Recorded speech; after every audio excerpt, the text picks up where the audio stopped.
เรื่องโลโก้ของพิมพ์ของเขาแล้วเนาะเขาเป็นค่าส่งเขาก็ถ่ายได้รูปเขาเนาะอันเขาเป็นอันติดคือติดคืออันนมแม่งอันสารนมใบบุญแม่งอะนะถ่ายรูปเขาติดว่าสาขาคนส่งอัน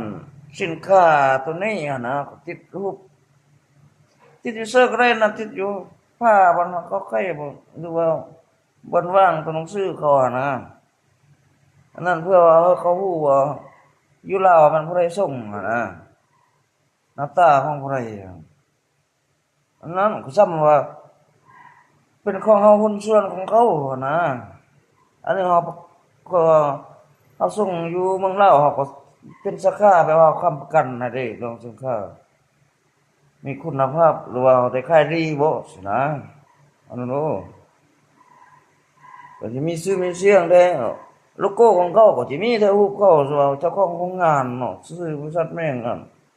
โลโก้ของเขาสาขาส่งสิเนาะ